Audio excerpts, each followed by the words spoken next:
Hello friends, मैं हूं नीरज सिंह और आपके लिए लेकर आया हूं प्रोग्रामिंग की एक ऐसी कोर्स जो पूरे इंटरनेट पे आपको कहीं पर भी नहीं मिलेगा। तो आइए मैं आपको बताता हूं कि इस पूरी प्रोग्रामिंग कोर्स में हम सीखने क्या वाले हैं।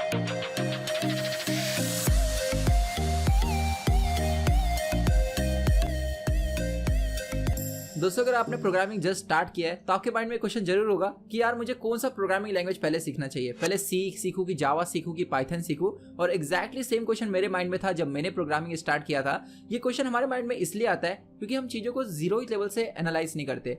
दोस्तों, हर एक प्रोग्रामिंग लैंग्वेज का अपना पर्पस होता है। अब जैसे मैं कहूँ कि आपको कोई प्रोजेक्ट बनाना है मशीन लर्निंग एआई में, तो उसके लिए आपको पाइथन एंड आर पता होना चाहिए। अगर आपको कोई प्रोजेक्ट बनाना है वेब एप्लीकेशन मोबाइल ऐप से रिलेटेड, तो उसके लिए आपको जावा पता होना चाहिए। अगर आपको कोई प्रोजेक्ट बनाना है, फॉर एग्जाम्पल अगर मैं सिस्टम प्रोग्रामिंग की बात करूं, जैसे अगर हम लोग लिनक्स ऑपरेटिंग सिस्टम को ले ले, तो लिनक्स ऑपरेटिंग सिस्टम पूरी तरह से सी लैंग्वेज का यूज करके बनाया गया है। तो दोस्तों, हर एक लैंग्वेज का अपना अपना पर्पस होता है। आप किसी भी लैंग्वेज को सीख रहे हैं तो आपको पहले ये पता होना चाहिए कि उस लैंग्वेज को सीखकर आप कौन से प्रोजेक्ट्स बना सकते हैं। क्योंकि जब तक आप लैंग्वेज को सीख कर कोई प्रोजेक्ट नहीं बनाते ना, तो क्या होता है, आप धीरे धीरे उस लैंग्वेज के सिंटेक्स भूल जाते हैं।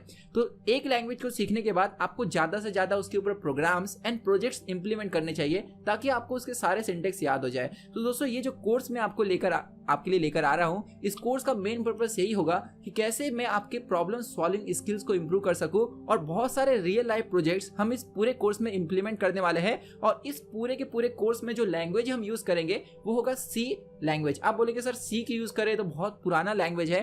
तो मैं आपको बता दूं कि अगर आपने एक लैंग्वेज सीख लिया तो दोस्तों दूसरा लैंग्वेज सीखना बहुत आसान होता है। क्योंकि जो बेसिक कंस्ट्रक्ट्स होते हैं ना, जैसे इटरेशन, सिलेक्शन, जो आगे मैं आपको इस कोर्स में बताऊंगा, वो सारे ही लैंग्वेज में ऑलमोस्ट सेम होते हैं। तो अगर मैंने सी सीख लिया तो उसके बाद जावा सीखना, C++ सीखना आपके लिए इजी होगा। हाँ, उसमें थोड़ा सा एक्स्ट्रा फीचर्स आ जाते हैं जो मैं आपको आगे पढ़ाने वाला हूँ। मतलब आगे मैं आपको जावा, पाइथन इससे रिलेटेड कोर्सेज भी लेकर इस पूरे कोर्स में लाने वाला हूँ। लेकिन ये जो मैं कोर्स आपके लिए लेकर आ रहा हूँ, प्रोग्रामिंग की बेसिक टू एडवांस वाली कोर्स, इसके अंदर दोस्तों मैं आपको इस तरह से प्रोग्रामिंग पढ़ाऊंगा कि आप सिर्फ प्रोग्रामिंग के सिंटेक्स ही नहीं, आपको ये भी पता चल जाएगा कि वो सिंटेक्स बैकएंड में एग्जीक्यूट कैसे होते हैं और कैसे आप किसी भी रियल लाइफ प्रॉब्लम को मैप करके सॉल्व कर सकते हो थ्रू सम प्रोग्रामिंग सिंटेक्स। सो यहाँ पर दोस्तों मैं आपको ये बताना चाहता हूँ कि इस पूरे के पूरे कोर्स का मेन फोकस आपके प्रॉब्लम सॉल्विंग स्किल को इंप्रूव करना होगा।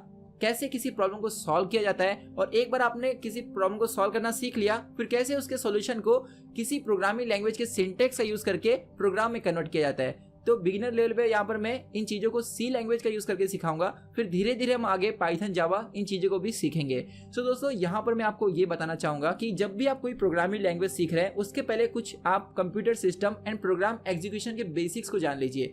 तो इस प्रोग्राम को स्टार्ट करने के पहले मैं कुछ बेसिक्स कोर्सेस आपको यहाँ पर सिखाऊंगा, जिसमें हम कंप्यूटर सिस्टम्स प्रोग्राम एग्जीक्यूशन के बेसिक फंडा को जानेंगे। तो आइए मैं आपको बताता हूं कि इसके अंदर हम क्या क्या सीखने वाले हैं बिफोर स्टार्टिंग सी प्रोग्रामिंग। सो दोस्तों, सबसे पहले पार्ट में मैं आपको बताऊंगा कंप्यूटर के कंपोनेंट्स के बारे में।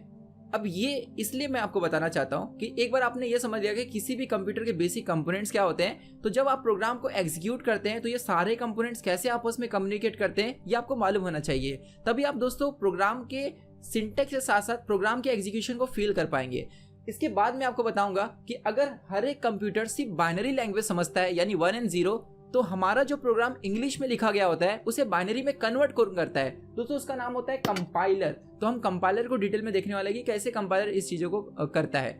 देन उसके बाद मैं आपको बताऊंगा ऑपरेटिंग सिस्टम के बारे में कि कैसे हम ऑपरेटिंग सिस्टम हमारे सारे प्रोग्राम्स को हैंडल करता है, उनकी मेमोरी को हैंडल करता है, उन्हें सीपीयू के पास शेड्यूल करता है। यानी अगर मेरे पास बहुत सारे प्रोसेसेस हो तो कौन सा प्रोसेस सीपीयू के पास पहले रन होने के लिए जाएगा, कौन सा बाद में जाएगा, ये सारी चीजें हम डिटेल में आगे देखने वाले हैं। फिर उसके बाद मैं आपको बताऊंगा कि बूटिंग प्रोसेस कैसे होता है। मतलब जब भी आप किसी यहाँ पर कंप्यूटर को स्टार्ट करते हो तो सबसे पहला कौन सा प्रोग्राम एग्जीक्यूट होता है, फिर ऑपरेटिंग सिस्टम कैसे लोड होता है, ये भी आपको पता होना चाहिए कि आपका कंप्यूटर स्टार्ट कैसे होता है, यानी बूटिंग प्रोसेस। दोस्तों, इसके बाद मैं आपको बताऊंगा कि कोई भी प्रोग्राम रन कैसे होता है, यानी बेसिक ऑफ प्रोग्राम एग्जीक्यूशन, कि आप कोई प्रोग्राम लिख तो लिए लेकिन वो एग्जीक्यूट कैसे होता है बैकएंड में। क्योंकि अगर आप एक बार ये समझ जाएंगे तो आपको समझ में आएगा कि जो एरर्स आपको प्रोग्राम में आ रहे हैं वो एक्चुअली में इंडिकेट क्या कर रहे हैं। इसके बाद मैं आपको बताऊंगा कि कितने टाइप्स के लैंग्वेजेस हम यूज करते हैं। तब आपको समझ में आएगा कि यार जावा, पाइथन, सी, ये सब कुछ छोड़कर भी बहुत सारे और लैंग्वेजेस हैं और वो क्यों बनाए गए हैं। तो सारी क्लासिफिकेशन हम इस पार्ट में देखने वाले हैं। दोस्तों, ये जो पहला पार्ट होगा, यहाँ पर थोड़ा सा हम हार्डवेयर और थोड़ा सा सॉफ्टवेयर जो बेसिक फंडास है इसके ऊपर फोकस करेंगे। और जो पार्ट 2 होगा इसके बाद, उसमें बेसिकली मैं फोकस करूंगा मैथमेटिकल बैकग्राउंड के ऊपर। मतलब इसमें हम बेसिकली ये देखने वाले हैं कि कितने टाइप के नंबर सिस्टम्स होते हैं। ये इसलिए इंपॉर्टेंट है क्योंकि जब दोस्तों आप किसी भी लैंग्वेज में डेटा टाइप्स ये सब पढ़ते हो जो आगे आएगा, मतलब किसी नंबर्स को, किसी कैरेक्टर को आप कंप्यूटर में स्टोर करते हो, तो वो स्टोर कैसे होता है, मतलब अंदर जाकर 10 के फॉर्मेट में तो स्टोर होता है, लेकिन उस कितना स्पेस लेगा, उतना ही स्पेस क्यों ले रहा है, ऐसे बहुत सारे क्वेश्चंस आपके दिमाग में आगे आएंगे। इसके लिए आपको नंबर सिस्टम का बेसिक जो है वो पता होना चाहिए। तो सबसे पहले मैं आपको सिखाऊंगा यहाँ पर various type of number system, जिसमें हम डेसिमल, बाइनरी, हेक्सा, ऑक्टा ऐसे नंबर सिस्टम्स देखने वाले हैं। आफ्टर दिस हम लोग देखेंगे ones and two's complement number system. ये बेसिकली यूज होता है इंटीजर्स को स्टोर करने के लिए। जैसे अगर मेरे पास कोई पॉजिटिव नंबर है, कोई नेगेटिव नंबर है, तो इन्हें मैं टूस कॉम्प्लीमेंट का यूज करके स्टोर करता हूं अगर वो इंटीजर है तो। दोस्तों अगर हम लोग फ्रैक्शनल नंबर की बात करें, जैसे 4.5, चलो दूसरा नंबर ले लूँ 8.6, ऐसा कोई फ्लोटिंग पॉइंट नंबर इसे हम कहते हैं फ्रैक्शनल नंबर,